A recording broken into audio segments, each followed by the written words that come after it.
Afinal, comer frutas faz bem ou faz mal para a nossa saúde? O açúcar da fruta é diferente do açúcar de mesa? Comer fruta tem algum horário que é melhor? Calma que eu vou responder de uma vez por todas essas dúvidas que certamente ao você buscar uma melhoria da sua alimentação você deve ter se deparado com isso. Se tem pessoas que falam que comer fruta é ruim porque o açúcar da fruta é pior. Tem pessoas que falam que o açúcar da fruta é mais natural e ele não vai piorar a glicemia, ele não vai aumentar o açúcar no sangue. Vamos entender isso de uma vez por todas e você vai sair desse vídeo completamente esclarecido. Então, fique até o final, porque esse vídeo está bem completo. Desde já, eu já peço a sua colaboração para deixar esse canal crescer. E isso só vai acontecer se você der o like nesse vídeo e você compartilhar com mais pessoas e ao final, comente. Se você participar, a plataforma vai entender que isso é uma boa informação e vai oferecer essa informação para outras pessoas que também precisam. Então, vamos ao conteúdo. Para você que ainda não me conhece, eu sou o Dr. Pascoal Figueiredo, médico pós-graduado em nutrologia e com certificação em medicina da obesidade. O meu objetivo aqui é simples: trazer boa informação baseada em ciência para que você seja uma pessoa consciente da sua saúde, saia do ciclo vicioso do adoecimento e entre no ciclo virtuoso da saúde, com boas escolhas, promovendo a sua saúde. Deixa eu te perguntar uma coisa: qual é a mesa que você senta que não está presente pelo menos uma dessas duas coisas? Ou açúcar, alguma coisa doce preparado com açúcar, ou farinha de trigo. Veja que não é difícil responder o quão presente esses itens estão em praticamente todas as refeições, se não em 100% delas, e não em pequena quantidade. É a grande maioria das coisas é onde está presente esses dois itens. Então, não é difícil a gente imaginar que numa alimentação cotidiana, pelo menos nos dias de hoje, a gente não está falando de uma alimentação quando os nossos avós, ou bisavós, ou tataravós tinham, que eram alimentos menos processados, mas sim os que a gente tem hoje, que a gente compra no supermercado, que encontra nas prateleiras, certamente vai estar recheado de itens ultraprocessados, como é o açúcar e a farinha de trigo, por exemplo. Esses dois alimentos vão trazer glicose em abundância, açúcar em grande quantidade para o nosso corpo. Então, já dá para a gente entender. A nossa alimentação hoje, quando a gente não se preocupa em ter uma alimentação saudável, e sim, basta comer inconscientemente, a gente vai ter uma alimentação muito, mas muito rica em glicose, certo? Em açúcar de maneira geral. Então isso vai predominar no nosso organismo. E daí é importante a gente resgatar qual é o caminho que o açúcar percorre no nosso corpo para a gente poder entender se a fruta vai fazer o mesmo caminho ou não. Um breve relato aqui de como que a glicose passeia no nosso organismo quando a gente ingere. Primeiro, ela é ingerida dentro do intestino delgado e daí é absorvido na corrente sanguínea. E quando ela é elevada, o pâncreas detecta e analisa ali a quantidade de açúcar que contém ali na corrente sanguínea e produz insulina. Quando o açúcar sobe muito rápido e em grande quantidade, a insulina também é produzida abundantemente. Então a insulina, ela é o hormônio responsável por resolver o açúcar que está na corrente sanguínea. Primeiro, vai tentar converter tudo para produzir energia.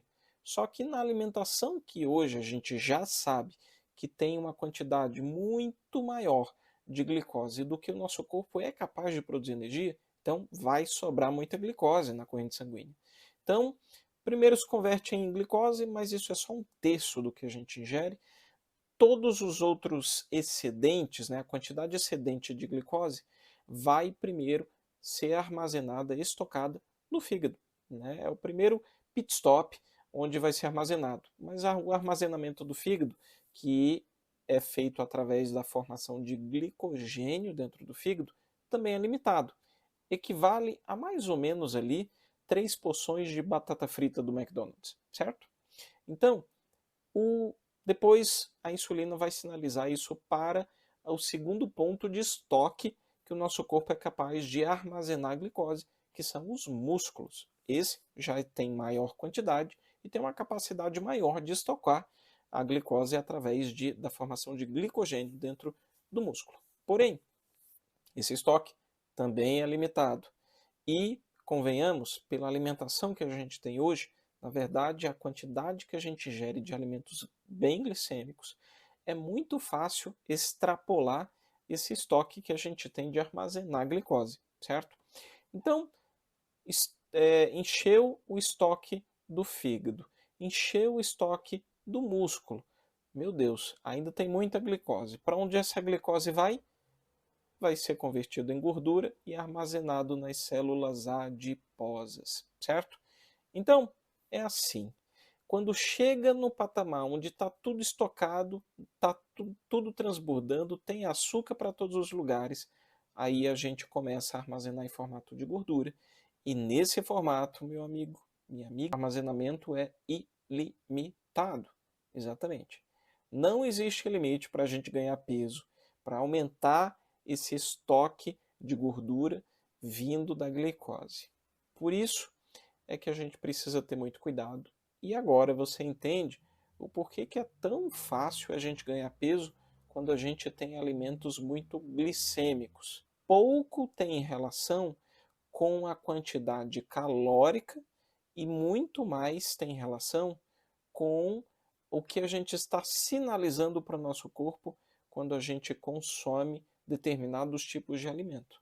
E um alimento muito glicêmico vai sinalizar para o nosso corpo que a gente vai precisar armazenar porque tem muita glicose presente na corrente sanguínea. Entendendo isso, a gente consegue entender também o porquê exercício físico é tão importante nesse processo. Porque se a nossa capacidade de gerar, de fabricar energia pela glicose é limitada, quando a gente se exercita, a gente sinaliza para o nosso corpo de que eu preciso de mais energia. Se eu estou cansando o meu corpo através do exercício, eu estou avisando para ele de que, olha, eu estou precisando de mais energia, eu estou cansando mais cedo, eu estou ficando ofegante. Por isso, eu preciso fabricar mais energia para atender a demanda do que eu estou fazendo.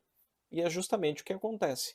Exercícios físicos mais ofegantes, como o HIIT, por exemplo, proporcionam na gente uma capacidade maior de produzir mais energia e, consequentemente, vai usar mais glicose para poder produzir mais energia, mantendo nossos níveis de glicose mais baixos e mais estáveis. O açúcar da fruta se chama frutose e ela está presente tanto no açúcar de mesa, o que a gente chama de sacarose, onde 50% é glicose e 50% é frutose, certo? A gente também vai encontrar a frutose como principal açúcar do mel, certo? E de alguns vegetais, como por exemplo a batata doce, certo? Aquele sabor doce da batata doce é proveniente da frutose. E quando nós ingerimos, a gente já sabe até aqui o que o nosso corpo faz para lidar com o excedente de glicose, certo? Ele vai armazenar no fígado, no músculo e depois nas células de gordura, nas células adiposas e a gente engorda. No caso da frutose, a frutose em excesso vai pular etapas. O fígado não vai armazenar, os músculos também não vai armazenar frutose, também não vai ser convertido em energia, porque não vai dar tempo, e esse excedente o fígado já vai converter diretamente em gordura. Aí é onde mora o perigo avassalador do excesso de ingestão de frutose no nosso organismo. Porque a capacidade de dano à saúde, justamente porque ele se converte, quando chega no organismo em grande quantidade, o fígado não vai ter tempo de converter aquilo em glicose. Então, vai pegar toda essa quantidade excedente e já vai armazenar direto em formato de gordura. Por isso é que a frutose em excesso é um problema público de saúde nos Estados Unidos, porque lá muitos alimentos são adicionados a frutose concentrada do xarope de milho, por exemplo. Tem muito xarope de milho presente em diversos tipos de alimentos, sucrilhos, cereais, granola e por aí vai, para dar o sabor doce aos alimentos, porque o xarope de milho se tornou algo mais conveniente, mais barato de ser extraído, pela indústria alimentícia, e só que isso gerou um problema muito, mas muito grande de saúde pública, justamente porque a frutose em excesso já se converte direto em gordura. O fígado vai produzir muita quantidade de triglicerídeos, vai produzir muita quantidade de LDL, vai aumentar o risco cardíaco, as pessoas vão ganhar peso, vão entrar num quadro de obesidade numa velocidade muito maior do que ao ingerir glicose, por exemplo, certo? Por isso, aí é onde é o cerne da questão. Nossa, então quer dizer que devido a essa frutose presente nas frutas, então significa que não é bom comer fruta então? Calma, não é bem assim. Mas vamos recapitular um pouquinho. Antigamente, bem na nossa ancestralidade, né, as frutas eram menores, eram meio sem sabor, elas eram mais azedinhas, não tinha esse sabor doce. Só que a gente foi selecionando elas e também modificando elas geneticamente em busca de um sabor mais doce e uma fruta maior. Resultado, as frutas que a gente tem hoje, elas dispõem de menos quantidade de fibra do que o que a gente tinha antigamente, e uma maior quantidade de frutose. Sim, isso é fato. Então, as frutas hoje são menos saudáveis do que elas eram anteriormente, certo? Só que ainda assim é importante a gente salientar. Por exemplo, uma pessoa que gosta muito de laranja, ela quando vai consumir, ela consome ali 3, vamos exagerar um pouquinho, 4 laranjas, né? Se ela gosta muito. Por quê? Ela vai descascar aquela laranja e ela vai consumir essas 3 ou 4 laranjas, né? E que ela vai consumir ali a fibra, que é o bagaço daquela laranja, a frutose da laranja e a vitamina C daquela laranja, certo? Só que como está junto ali o bagaço, a fibra presente daquele alimento, então a absorção de frutose vai ser muito, mas muito menor, mesmo que você exagere. Entenda que você exagerar em comer fruta, ainda assim você não consegue exagerar muito, porque já vai te trazer uma certa saciedade, certo? Diferentemente de quando a gente ingere em outros formatos. Você já viu sim uma pessoa consumir de 10 a 20 laranjas, mas não foi comendo elas, e sim tomando elas. Exatamente, eu estou falando do suco. Quando a gente pega um suco, um copo de suco daquele bem concentrado tem de 4 a 5 laranjas sem a fibra da laranja. Então você tem a concentração da frutose de 4 a 5 laranjas. Só que você normalmente se contenta só com um copo, ou às vezes você vai 2, 3, meia jarra. Por isso, é muito comum a gente consumir de 10, 15, até mesmo 20 laranjas, né? Quantidade de frutose, o equivalente a 10, 20 laranjas, certo? Então, o suco é a maneira mais comum de a gente consumir altíssima quantidade de frutose, sendo que a gente perdeu a referência da quantidade que a gente está consumindo, certo? Por isso é que, até mesmo se a gente fizer um comparativo, né, se a gente pegar esses sucos integrais, né, que são vendidos como saudáveis porque são naturais, deixa eu lembrar uma coisa para vocês. Todo o açúcar é natural, ele é extraído de plantas, certo? Então, caiu por terra de que esse açúcar é mais natural do que outro. Não, todos vêm de plantas, portanto, todos são naturais.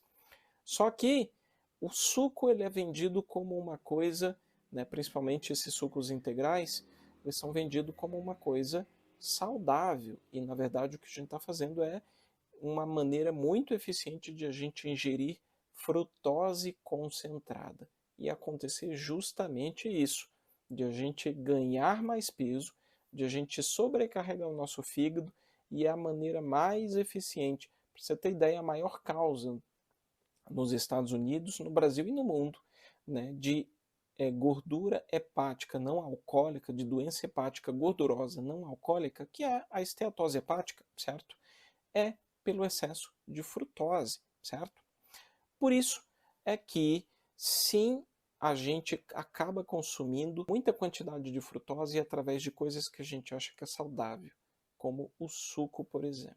Uma outra pegadinha é com relação às frutas secas, que a gente também acha que são mais naturais, né, que são saudáveis porque são frutas, e aí é onde a gente se engana. É uma pegadinha porque quando é fruta seca, meu amigo, minha amiga, a gente erra a mão feio. Isso mesmo. Veja que a capacidade de você ingerir frutas secas em uma quantidade absurdamente maior do que você poderia ingerir se ela estivesse no estado in natura dela, é muito, mas muito maior. A gente chega a quadriplicar a quantidade do que a gente consome. Sabe aquelas uva passas que a gente fica ali, né? Ou a ameixa seca que a gente fica consumindo ali e perde a noção de quanto que a gente já comeu? Sabe aquele damasquinho? Veja só, olha esse gráfico aqui e a gente pega 100 gramas da manga, olha o pico glicêmico que ela dá e logo abaixo você tem a manga desidratada, 100 gramas da manga desidratada e olha o pico glicêmico que ela deu. Por que que dá tão maior? Porque 100 gramas da manga normal tem o peso da água, então a gente ingere menos manga porque tem mais água junto, certo? Já quando a gente tira a água, a gente consome mais fruta, certo? Então, uma quantidade maior também de frutose. Por isso é que o pico de açúcar que vai dar na corrente sanguínea é muito maior, justamente porque a gente vai consumir mais quantidade para chegar à saciedade. Agora que você já entendeu a periculosidade da frutose em grande quantidade no nosso organismo, quanto que ela pode ser perigosa e o quanto que ela pode causar problemas para a nossa saúde, segue o veredito. Comemos ou não comemos fruta? Faz bem ou faz mal para a saúde? E eu afirmo categoricamente para você que sim, você deve comer fruta e deve sempre ter presente na sua alimentação. Por quê?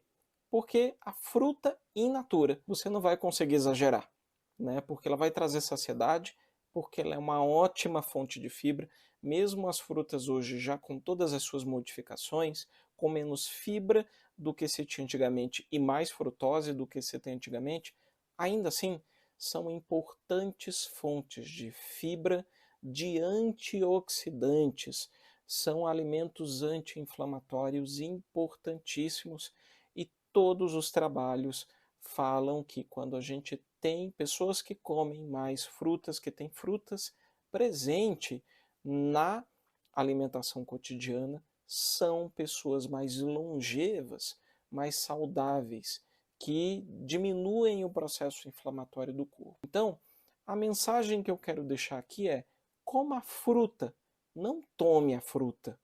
Coma a fruta, não desidrate a fruta para poder comer, certo?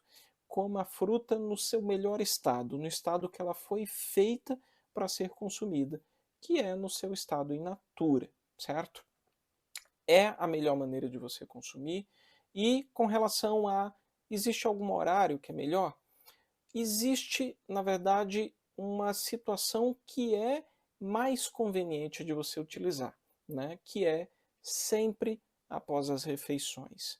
Consuma fruta principalmente como uma sobremesa. Eu sei que a gente tem o costume de consumir de estômago vazio, mas lembre-se, quando o nosso estômago está vazio, a gente vai ter um pico glicêmico maior do que se a gente colocar ela por último, como uma sobremesa. Então a absorção daquela frutose que aquela fruta oferece vai ser consideravelmente menor do que se eu consumir a fruta de estômago vazio, certo? Não deixa também para comer a fruta isoladamente na última refeição, à noite, né, porque isso pode dar um pico glicêmico considerável e à noite você sentir mais fome. Então, fora essas recomendações, é importantíssimo sim que você não tenha medo das frutas, né? Você deve consumi-las em boa quantidade, deve estar presente sim nas suas refeições e elas são importantíssimas porque são fontes de vitaminas, de minerais, de macro e micronutrientes importantes e são importantíssimos para a manutenção da nossa saúde. Combinado? Deu para entender agora o que de fato acontece com relação às frutas e onde que mora o perigo quando a gente consome a frutose propriamente dita. Então, é isso. Eu espero que você tenha gostado desse conteúdo e ajude esse canal a crescer se você gostou desse conteúdo. Dá o like, compartilha com as pessoas que você tem interesse, porque boa informação faz bem. E aqui eu também deixo recomendado para vocês, né? Se você tem interesse em entender um passo a passo mais claro, definido, sem informações jogadas e soltas, e sim um acompanhamento completo para mudança e melhoria do seu estilo de vida, para você perder peso, se você tem diabetes do tipo 2 principalmente, né, se você tem síndrome metabólica, se você precisa melhorar a sua saúde com cardápio completo, com orientação evolutiva dos exercícios físicos, eu vou deixar aqui no link na descrição também o método Ciclo da Saúde. Está muito completo e, por enquanto, eu ainda estou conseguindo, dentro das turmas, ter um atendimento exclusivo por mim, certo? Eu ainda estou dando conta disso. Eu não sei até quando, mas ainda estou conseguindo dar o suporte pessoalmente a cada um dos integrantes. E estou muito satisfeito com o resultado da participação de todos. E é isso. Então, desejo que você fique bem, boa saúde, informação faz bem. Até mais.